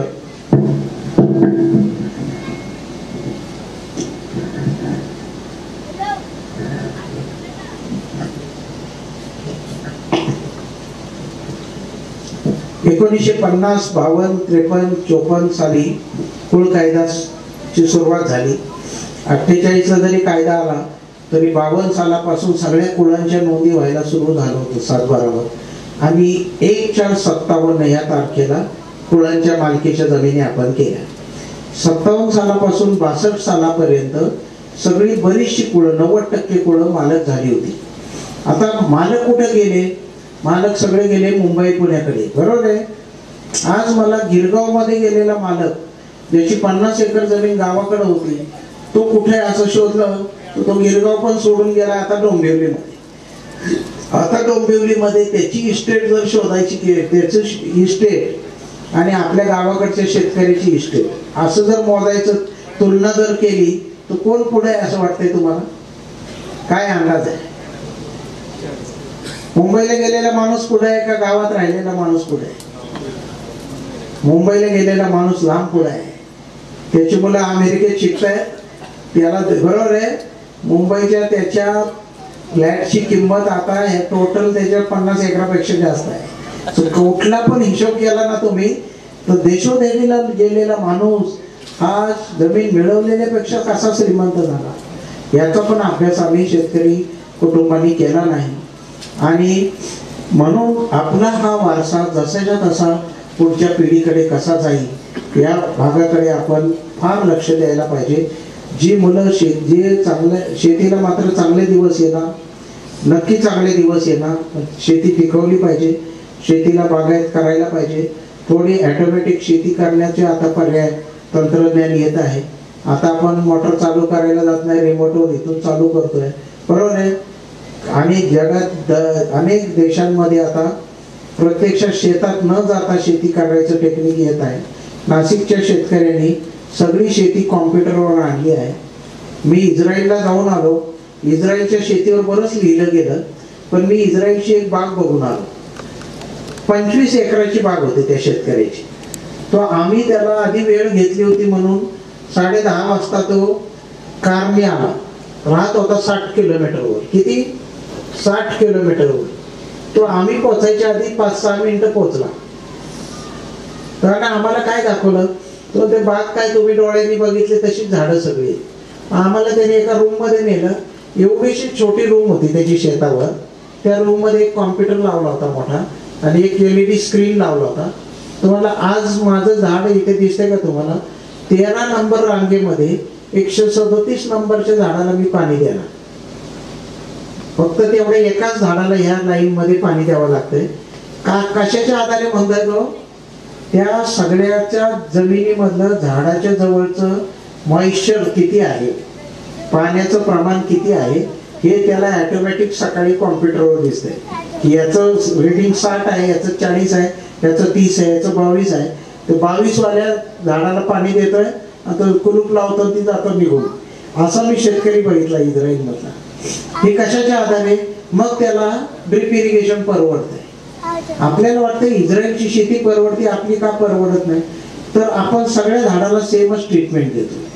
डॉक्टरच्या भाषेत सांगायचं तर डॉक्टरकडे येणारा एखादा पेशंट असतोय तर तो 10 प्रश्न विचारतो. तुमचं वय किती, पूर्वीचा आजार काय, बरोबर आहे ना? सगळ्या पेशंटला एकच औषध असते काय? असं नसतं. पण आपण काय करतोय, शेतीमध्ये सगळ्या पिकांना सारखी ट्रीटमेंट देतो. जास्त चांगली जमीन असणारी, काळीभोर जमीन असणारी, शेणखत असणारी जमीन, तिला युरिया थोडा कमी टाकला तरी चालेल. असा शेतकरी विचार कधी करायला लागेल की मला तर म्हणते नाही प्रत्येक एकराला 4 पोती टाकायची म्हणजे टाकायची, त्याशिवाय 80 टन ऊस येत नाही. तर सगळ्याला 4 टन टाकण्यापेक्षा तुला जर असं वाटलं की ज्याची जमीन हलकी आहे तिथं 6 पोती टाक, बरोबर आहे. जिथं जमीन भारी आहे, जिथं शेणखत जास्त टाकलंय तिथं 1 पोतं कमी टाक. असा विचार करायला शेतकरी लागला पाहिजे. त्याचं नाव आहे इंग्रजीमध्ये प्रेसिजन फार्मिंग. प्रेसिजन फार्मिंग म्हणजे नेमकेपणाची शेती. आणि भारतामध्ये आणि महाराष्ट्रातही काही ठराविक पिकांमध्ये अशी शेती आता ऑलरेडी सुरू झाली आहे. 15 वर्षापासून द्राक्षामध्ये सुरू झाली, केळीमध्ये सुरू झाली. आता महिंद्रा अँड महिंद्रा कंपनीने ऊसामध्ये 5 कारखान्यामध्ये असा प्रयोग सुरू केला. मी साखर आयुक्त असताना या प्रयोगाला सुरुवात झाली. तो फार इंटरेस्टिंग प्रयोग आहे. काहीच करायचं नाही. ते ऊसाचे पानं जे आहेत, पानाच्या सॅटेलाइटवरून एक फोटो काढतात आणि सॅटेलाइटच्या फोटोवरून सांगतात की हा गट नंबर 42चा ऊस आहे, तो 15 मार्चला मॅच्युअर होईल, त्याच्या आधी कारखान्याने तोडता कामा नये. आता आम्ही 6 कारखान्यांना महिंद्राशी एक यादीच देत आहे की 10.5% रिकव्हरी झाल्याशिवाय या शेतकऱ्याचा ऊस तोडायचा नाही. आणि अशी गोष्ट आता 5-6 कारखाने जे करतायत ते सरळ सांगतायत की तुमची लागण तारीख काही पण असू दे, ऊसामध्ये साखर निर्माण झाल्याशिवाय आम्ही ऊस तोडणार नाही. अशी वेळ आपल्यावर फार थोड्या दिवसात येईल. किंबहुना साखर आयुक्त असताना मी पहिल्यांदा असा विचार केला होता की, आणि त्याला काही शेतकरी संघटनांची तयारी आहे की जाग्यावरच शेतकऱ्याच्या मीटरने साखर मोजायची आणि समजा 11% तर 11%नी पैसे जाग्यावरच देऊन टाकायचे आणि मग बाकीचं सगळं ऊस न्यायची जबाबदारी कारखान्याची राहील. आजही याला शेतकरी तयार होत नाही, कारण कारखाने सुरू होताना 7.25 रिकव्हरी आहे, 7.5 रिकव्हरी आहे.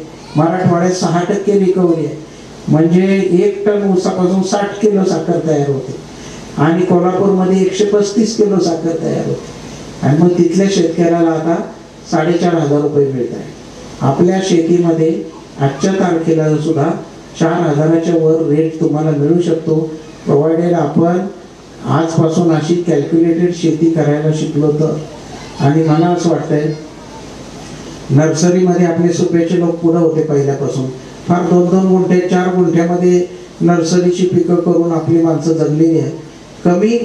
कमी क्षेत्रामध्ये चांगली शेती कशी करायची याच्यामध्ये आपले लोक मास्टर आहेत. त्याला आता मोठ्या शेतीच्या बाबतीत पण असाच विचार करायला पाहिजे. आणि हे सगळं करत असताना आपल्या पुढच्या पिढीचं काय, 50-60 नंतर सुद्धा म्हातारा होईपर्यंत माणसं वाटप करून देत नाही. 90 वर्षाचा माणूस झाला, बेशुद्ध झाल्या मग कळते, मग वडिलांना ॲडमिट करते, पुढची पिढी सगळी हेलपाटे मारते वकिलांकडे. असं कशाला करायचं? आपल्या जिवंतपणे का नाही वाटप करून देते? ते मुलं ते दोन्ही जमिनी डेव्हलप करायला लागतील. त्याला पण जरा इच्छा निर्माण होईल की जरा यंग एजमध्ये आपण काही जर करू शकलो तर आपला असा विचार सुद्धा जुन्या पिढीने बदलायची गरज आहे. आपल्या बांधाचे 7-12 शेतकरी कधी दाखवत नाही नव्या पिढीला, बरोबर आहे ना? ते सफराला असं पोचून ठेवतंय. त्याच्याऐवजी बांध आपल्या जिवंतपणे दाखवायला पाहिजे मुलांना. माझं असं म्हणणं आहे प्रॉपर्टीबद्दल एक पारदर्शकता जशी जीवनाच्या सगळ्या क्षेत्रामध्ये येत चालली आहे, अशी जीवनाच्या सगळ्या क्षेत्रामध्ये सुद्धा प्रॉपर्टीबद्दलचा दृष्टिकोन तुम्ही नव्या पिढीमध्ये जर पारदर्शकतेने आणू शकला तर नवी पिढी तुम्हाला मानाने, कदाचित तुम्हाला सन्मानाने, कदाचित तुमच्या मनाने सुद्धा तुमची इच्छा पूर्ण करायचा प्रयत्न करेल. आणि असं करण्याची बुद्धी परमेश्वराने तुम्हाला सगळ्यांना द्यावी अशा प्रकारची शुभकामना व्यक्त करून माझं हे सत्र संपवतो. जय हिंद.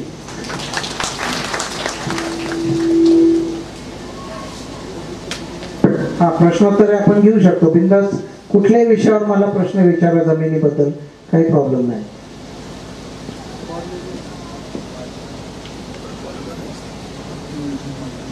माहिती देऊ का?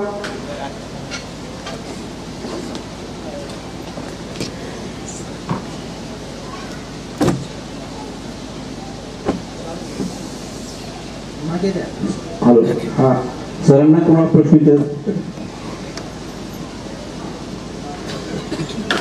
सर, माझं नाव सुनील भामे, मावडीकडे पठार. बरं. तर माझा असा प्रश्न आहे आपल्याला की आपण ज्यावेळेस मोजणी करतो त्यावेळेस आपल्याला प्रत मिळते. त्यानंतर सुद्धा काही शेतकरी विचित्र असतात, ते हे राहून देत नाही, खुणा राहून देत नाही. बरोबर. तर त्याला काय करावं लागेल आपल्याला? मग त्याला आपल्याला पोलीस बंदोबस्त ऑफिशियली त्यांचे पैसे लावतात. 2 कॉन्स्टेबलचे ते काही पैसे घेतील तुम्हाला. तुम्ही जे मोजणी नकाशाचा अर्ज देऊन पत्रकाचा त्यांना द्या की मला बंदोबस्त द्या. कप्रत मिळालेली ती कप्रत मिळालेली सुद्धा झेरॉक्स द्यायची पोलीस स्टेशनला आणि पोलिसांचा बंदोबस्त मागायचा. थँक्यू.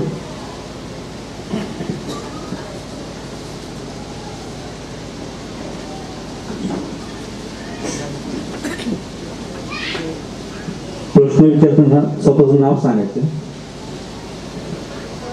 नमस्कार सर. नमस्ते. मी बाळासाहेब बोंडे सुपा.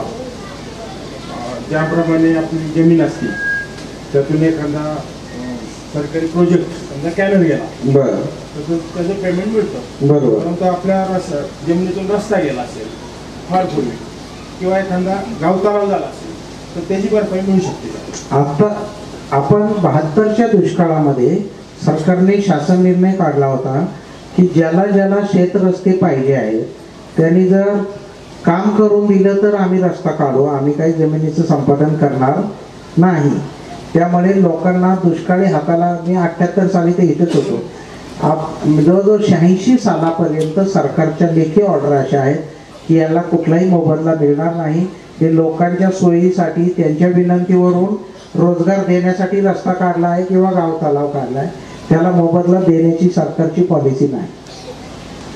पण आत्ताच्या तारखेला नव्याने रस्ता होणार असला आणि तुम्ही म्हणला की मला मोबदला दिल्याशिवाय मी रस्ता होऊन देणार नाही तर चालू शकते, तुम्हाला मोबदला मिळणार. सर, ह्याला एक जोडून माझा प्रश्न आहे. जनाई शिवसाहेबच्या माध्यमातून गेल्या 11-12 साली पहिल्यांदा कॅनॉल झाले आणि आत्ता ॲक्विशन चालू झाले. ॲक्विशन करताना पण त्यांची पॉलिसी बदलते. कॅनॉल खांदून ठेवले, रस्ते खांदून ठेवले आणि आता म्हणतात की आता बंद पाईपलाईनने पाणी द्यायचं. पण अशा गोष्टी संदर्भात हा हलगर्जीपणा कोणाचा समजायचा? आता एकच फायदा असा आहे की त्यावेळी तुम्हाला 200 रुपये एकराने बाजार मिळाला असता, आता 20 लाख रुपये एकराने पैसे मिळतील. म्हणजे एकच होईल की या केसमध्ये भूसंपादनाचे आता चालू बाजार भावाने पैसे मिळणार, एवढं नक्की आहे.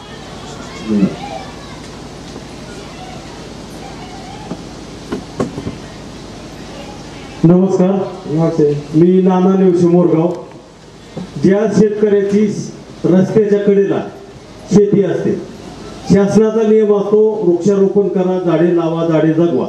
बरोबर आहे.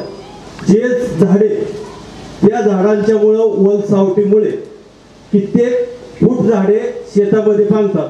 वलसावटीमुळे त्याची पिकं येत नाहीत. बरोबर. किंवा काटेरी झुडपं असतात, ते धनगर लोक ढाळतात, त्यामुळे सगळे काटे, त्यामुळे शेती विजवताना हे शेतकरी त्याचे पाय जखमी होतात. परंतु ह्याला उपाय काय? शेती झाड तर काय तोडता येत नाही आणि शेतकऱ्याचं नुकसान भरपाई कोण देणार? ह्याच्याविषयी आपण जरा. आपल्याला जमीन महसूल कायद्याखाली झाडं तोडायला जशी परवानगी मागता येते तसे त्या फांद्या चाळायला पण परवानगी मिळू शकते. PWDच्या विरुद्ध दावा दाखल करायचा तहसीलदारांकडे आणि चालवा केस, कारण तुम्ही परस्पर झाडं तोडली तर तुमच्यावर दंड करतील. पण तुम्ही असा अर्ज केला तर निश्चितपणे त्याचे आम्ही ड्राफ्ट करून देऊ तुम्हाला. दोन सर, मी आनंद होते. माझा प्रश्न असा आहे की जी गावाची शिव असते, तर गावाची शिव असते तर गावाची जी शिवेला जे क्षेत्र असतं ते आपलं शेतकऱ्याचं क्षेत्र सोडून क्षेत्र असतं का त्या शेतकऱ्याच्या ह्याच्यातच ते क्षेत्र ऍड असतं? ज्यावेळी जमीन ब्रिटिशांनी मोजल्या त्यावेळी 2 गावांच्या मध्ये शिव ठेवलेली होती, परंतु असं प्रत्येक गावाच्या मध्ये ठेवलेलं नाही. उदाहरणार्थ महाराष्ट्रात 40,000 गावं आहेत, तर 7/12वर जर नकाशे जुने काढले तर फक्त 12,000 गावांच्या मध्ये शिवेचा रस्ता आहे. त्यानंतर गेल्या 40-50 वर्षात समजा काळखैरेवाडी स्वतंत्र झाली, कुतवळवाडी वेगळी झाली, बरोबर आहे. तर ही गावं 1950 साली नव्हती, ती नव्याने गावं तयार झाली. आता सुप्यामध्ये त्या गावाच्या मध्ये शिवेचा रस्ता नसणार, तर नकाशात जिथे शिवेचा रस्ता दाखवलाय तिथं शिवेचा रस्ता हा गट नंबरच्या बांधाच्या पलीकडे असतो. तो कधीच शिवेचा रस्ता म्हणजे जमीन नाही, शेतकऱ्याची जमीन सोडून शिवेचा रस्ता ठेवण्यात आलेला आहे जर नकाशात असला तर. नमस्कार सर, मी मोरेश्वर जगताप. माझा प्रश्न असा आहे की रोडच्या लगतच्या जमिनींना रोड असतो, पण आतल्या जमिनींना रोड कशा प्रकारे मिळतो किंवा त्याला दुसरा पर्याय काय? त्याला आता काय आहे की कुठलाही शेतकरी दुसऱ्यासाठी आता जमिनीचा रस्ता देण्याची काही शक्यता राहिली नाही. कायद्यामध्ये असं आहे वाजवी रस्ता देण्यात यावा, म्हणजे काय पाऊलवाट पण देऊ शकतो, बांधावरून रस्ता शक्यतो द्यावा, कुणाचं नुकसान न होता अशी कायद्यात तरतूद आहे. तर तुम्हाला तुमच्या शेतापर्यंत जाण्यासाठी पाऊलवाट किंवा 3 फुटाचा रस्ता नक्की मिळू शकतो तहसीलदारांकडे. तुम्ही शेतीचे कायदे पुस्तक वाचलं आमचं तर त्याच्यात तुम्हाला त्याचा नमुना विमाना सगळं आहे. पण महत्त्वाचा मुद्दा हा आहे की समजा तुम्ही 4 एकर जमीन विकत घेतली, आता आधीचा शेतकरी त्याला जाऊन देत होता त्याच्या भाऊबंधाला, आता तो म्हणतोय तुम्ही मात्र माझ्याकडनं विकत घ्या रस्ता. तर तुम्हाला समजा बैलगाडीचा रस्ता पाहिजे, 6 फूट रुंदीचा रोड पाहिजे, तर तुम्हाला दोन्ही शेतकऱ्याशी चर्चा करून त्याला एक तर वार्षिक भाडं ठरवून किंवा त्या जमिनीचा रस्त्यापुरता हक्क विकत घ्यायला सांगून ते तुम्हाला करता येईल. कायद्याने त्याला पैसे देता येतील. तुकडेबंदीच्या विरुद्ध हा व्यवहार होतो म्हणून याची खरेदी होत नव्हती. मागच्या आठवड्यामध्ये आता 24 मार्चला मी त्याच्यावर काल परवाच एक व्हिडिओ करून टाकला आहे यूट्यूबला, तुम्ही बघा. 24 मार्चला सरकारने निर्णय घेतला, विहिरीसाठी तुकडा केला तरी चालेल, शेत रस्त्यासाठी तुकडा केला तरी चालेल. आता त्याचा नोंद होऊ शकते, सब रजिस्ट्रारकडे आता व्यवहार पण होऊ शकतो. सर नमस्ते, माझं नाव अक्षय तावरे. माझा प्रश्न मोरगावातल्या शेतकऱ्यांच्या संदर्भातला आहे. मोरगावात बऱ्याचशा शेतकऱ्यांच्या सातबाऱ्यावरती चिंचवड देवस्थान ट्रस्ट नाव आहे आणि ते नाव पोकळीच आहे की त्याच्या पुढे आणेवरीत कुठे त्यांच्या असं बऱ्याच शेतकऱ्यांच्या याच्यात नाव नाही की समोर त्याच्या क्षेत्र नाही, फक्त 00 आहे, म्हणजे पोकळीच ते नाव आहे. तर हे नाव असल्यामुळे, देवस्थानचं नाव असल्यामुळे बऱ्याचशा जमिनी सगळ्या भूगोटा 2 मध्ये गेलेल्या आहेत. तर शेतकऱ्यांना त्याचं कर्ज काढतानाच अडचणी होत्यात. तुम्हाला शेतकऱ्यांना सध्या सोसायटी भेटत नाही, म्हणजे अशा पोकळीचं नाव घालवायचं म्हणलं तर काय करायला लागेल? नाही, खरं काय आहे ते सांगतो. आता मला इथला मी प्रांत पण होतो. इथली जी जमीन आहे, भूमी, मोरगावची जमीन सुद्धा पेशव्यांनी दान दिली आहे देवाला. त्यामुळे सगळ्या जमिनी जे इतर गावांमधल्या जमिनी आहे त्याच्यापेक्षा मोरगाव, पिंपरी चिंचवड आणि मोरया देवस्थानला दिलेली 6-7 गावं यांच्या जमिनीच्या स्वरूपामध्ये बदल आहे. इथली भूमी सुद्धा देवाला दान केली आहे पेशव्यांनी. त्यामुळे जसं इतर जमिनीमध्ये सरकारचा हिस्सा असतो तसं ह्याचा मालक सरकार नाही, देव पोकळीस्त नाही, अजिबात नाही. त्यामुळे तुम्हाला त्या ट्रस्टीला अप्रोच व्हायला पाहिजे आणि तुम्हाला बँकेचा कर्ज काढायला परवानगी मिळू शकते. त्याच्यासाठी मात्र रेग्युलर वकिलांमार्फत यांच्याकडे अप्रोच होता येईल विश्वासाकडे.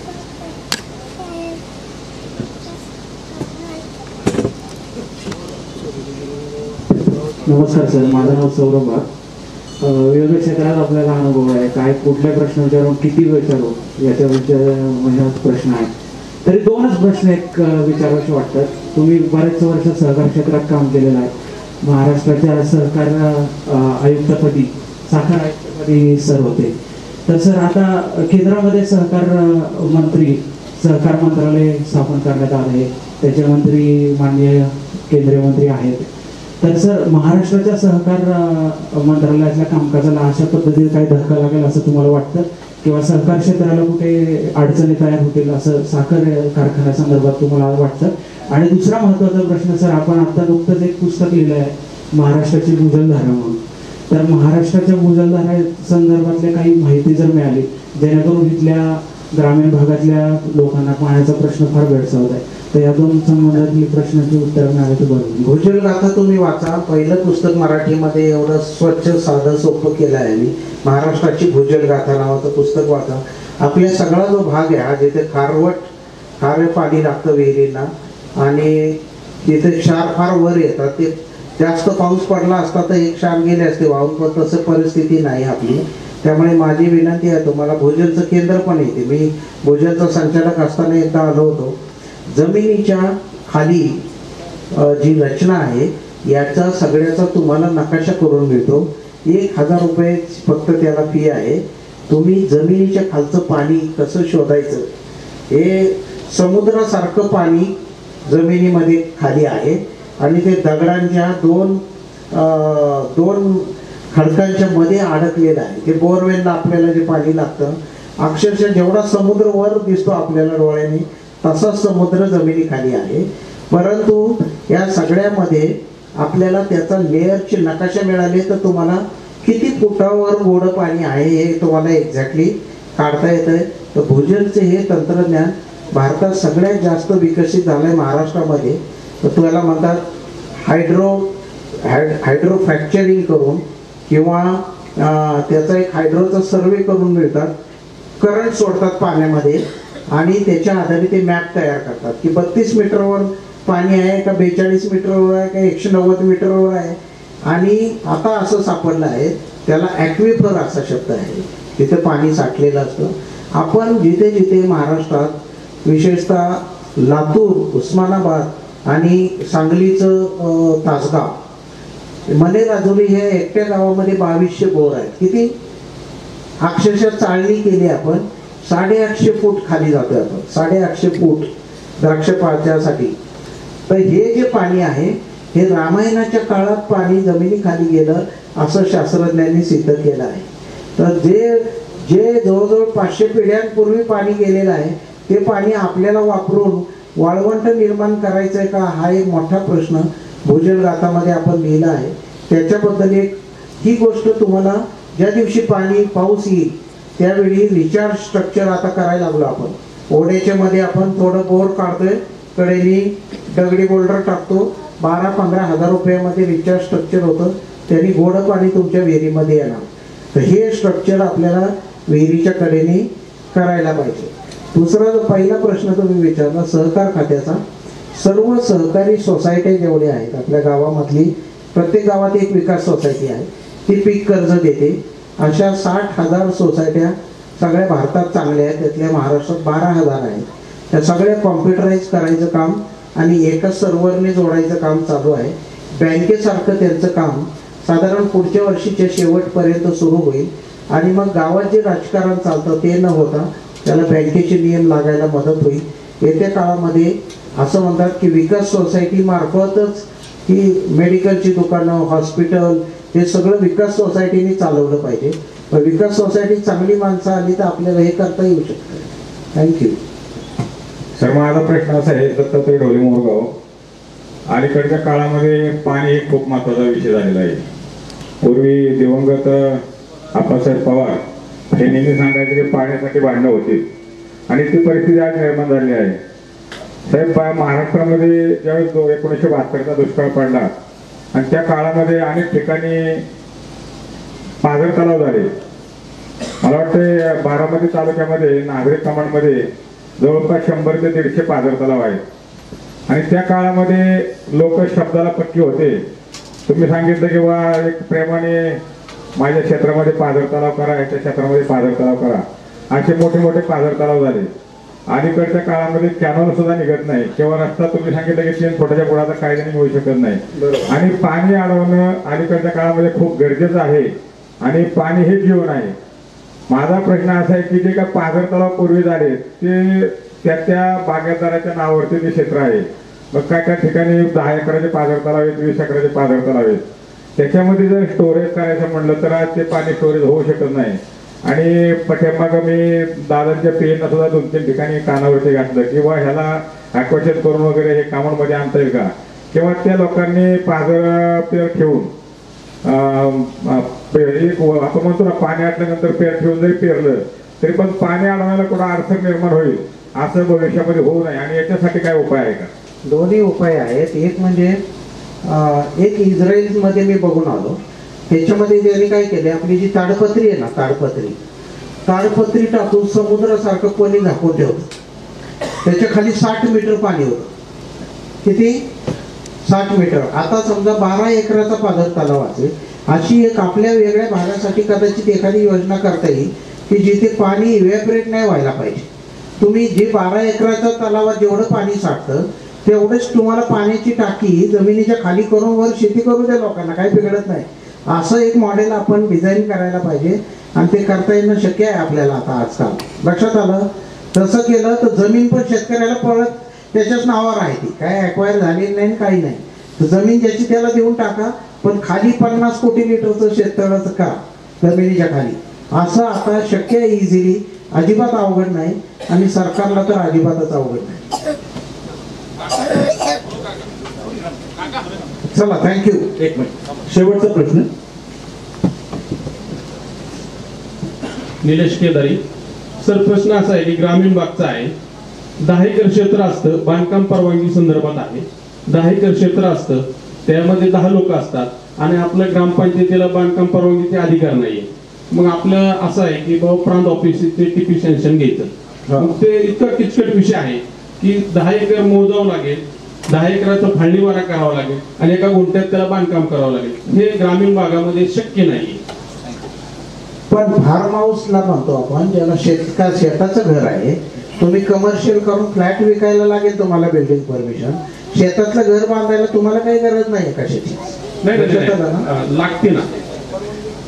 तुम्हाला शेतघर जोपर्यंत शेतकरी स्वतःच्या नावावर घर बांधतोय तोपर्यंत काही परमिशनची गरज नाही. तुम्ही त्या एक सेक्शन आहे, त्या सेक्शन प्रमाणे ना, मी माझी शेती आहे, मी माझं शेतघर असं बांधतोय, त्याला मर्यादा आहे 150 चौरस मीटर, म्हणजे 1500 चौरस फूट. आणि दुसरा असा प्रश्न आहे की जे काही रस्ते गेले गटातनं एखाद्या सिटीमधनं, ते रस्ते गेले परंतु सातबाऱ्यातनं क्षेत्र कमी नाहीये आणि मूळ पॉइंट त्या सातबाऱ्यातलं क्षेत्र रस्ता धरून त्या गटाचं का रस्ता सोडून, ते जिथं रस्ता गेलेला आहे त्याचा कजाप झाला नाही, कमी जास्त पत्रक, म्हणून ते क्षेत्र कमी झालं नाही. कजाप करून का शेतकऱ्यांनी पण घेतलं नाही, तर राहू दे, आपल्याला आकार आहे तर विकताना आपण दुसऱ्याच्या गळ्यात मारू, असा त्याचा हिशोब आहे. लक्षात आलं ना? त्याचं काय, किती टॅक्स कमी होईल? 13 रुपये 25 पैसे जमीन महसूल असला तर 13 रुपये 20 पैसे होईल. 3 पैसे 5 पैसे कमी करायला कशाला करून घ्या, आपलं क्षेत्र नको कमी व्हायला, पुढे मागे रस्ता नांगरता आला तर बरं होईल, असा पण विचार आहे त्याच्यामध्ये. त्यामुळे अनेक प्रश्न अडचणीचे येतात. पण मग तुम्ही करू शकता, कजाप करायचा आग्रह धरा आणि कजाप झाल्यावर क्षेत्र कमी होऊन जाईल. आणि दुसरा एक प्रश्न आहे जो ग्रामपंचायतीला अडचणीचा आहे की बाबा गावामध्ये एखाद्या गुंठ्यात सर्वसामान्य माणूस हा एखादा गुंठा घेतो, बिल्डर लोक हा गुंठेवारी प्रश्न शहरी भागात आला, पण ग्रामीणला अशी अडचण येते की 1 गुंठ्याचा कागद करायचा म्हणलं तर लोक ग्रामपंचायतीला गावठाण हद्दीत येतो असा दाखला मागितला जातो आणि गावठाण हद्दीत येऊ शकत नाही. गावठाण म्हणजे जुनं गावठाण. हा, तिथं सिटी सर्वे झालेला आहे ना, पण जरी सिटी सर्वे झाला तरी गावठाण वेगळंच आहे. कसबा पेठ पुणे हे गावठाण आहे, पण कसबा पेठच्या पलीकडे झालेल्या बिल्डिंग आणि लक्ष्मी रोड सगळा हा गावठाणचा भाग नाही. लक्षात आलं? तर आपल्याला हे जे जुनं गावठाण असेल तुमच्या सातबारावर इथे लिहिलेलं असतं गावठाण किती होतं, ते सोडून बाहेरच्या बाजूला रोडला आता जे झालेले कन्स्ट्रक्शन आहे ते गावठाणचा पार्ट नाही, ते शेतजमिनीतच आहे. ज्याला सर्वे नंबर आहे किंवा गट नंबर आहे ती जमीन गावठाणचा भाग नाही. आता शासनाने स्वयं घोषणापत्र केलेले आहे, परंतु अनेक ठिकाणी स्वयं घोषणापत्र स्वीकारले जात नाहीये. पण आपल्या अजून एक सिंपल गोष्ट करायला पाहिजे. काय फरक आहे ते सांगतो. लेआउट करणे न करण्यामध्ये फरक काय आहे? दगडाला दगड लावून प्लॉट विकतात लोक. तसं न करता ते काय म्हणतात, 10% ओपन स्पेस ठेवा, त्याची पोरं खेळली पाहिजेत पुढं. लोक म्हणतात अशी मोकळी जागा सोडल्या आम्हाला त्याच्या पैशाचं काय होणार. तर आपल्याला समाज घडवताना जो कायदा केला आहे तो साधा आहे. 15% अम्युनिटी स्पेस सोडा, 10% ओपन स्पेस सोडा. जी 500 लोक राहतील त्याची मुलं रस्त्यावर येतील डायरेक्टली का खेळायला त्याला जागा राहील. तर याचा विचार करून हे लोक लेआउट करायला तयार नाही. लेआउट केला तर हा प्रॉब्लेम नाही ना. आर्किटेक्टला गाठान लेआउट करा. Thank you sir. थँक्यू. यानंतर मोरेश्वर जगताप आभार मानतो. धन्यवाद साहेब. खरंच प्रॉपर्टी आणि माणूस तसेच शेतकऱ्यांनी शेती कशा पद्धतीने केली पाहिजे याबद्दल सरांनी साध्या आणि सोप्या भाषेमध्ये आपल्याला अनमोल असं मार्गदर्शन केलं. प्रतिष्ठानच्या विनंतीला मान देऊन साहेब आपण या ठिकाणी आलात त्याबद्दल आपले आभार. त्याचप्रमाणे आजच्या कार्यक्रमाचे अध्यक्ष महाराष्ट्र राज्य प्राथमिक शिक्षक संघाचे राज्याध्यक्ष श्री केशवराव जाधव सर यांचेही मनपूर्वक आभार. तसेच सन्माननीय उपस्थिती मोरगावच्या प्रथम नागरिक सरपंच सौ अलकामाई तावरे यांचेही आभार. तसेच ज्यांचा आपण विशेष सत्कार केला असे सत्कारमूर्ती आपल्या मोरगावचे सुपुत्र माननीय संदीपजी कदम साहेब उपायुक्त पुणे महानगरपालिका व दुसऱ्या सत्कारमूर्ती सौ ॲडव्होकेट माधुरीताई नेवसे मॅडम भारत सरकार नोटरी यांचेही विशेष आभार. मोरगाव पंचक्रोशीतून आलेले मान्यवर व उपस्थित रसिक श्रोते यांचेही विशेष आभार. उद्या याच ठिकाणी व्याख्यानमालेचे दुसरे पुष्प गुंफण्यासाठी श्री वसंत अंकारे सर यांचे बाब समजून घेताना या सुंदर विषयावर व्याख्यान होणार आहे. तरी आपण सर्वांनी याचा लाभ घ्यावा. धन्यवाद.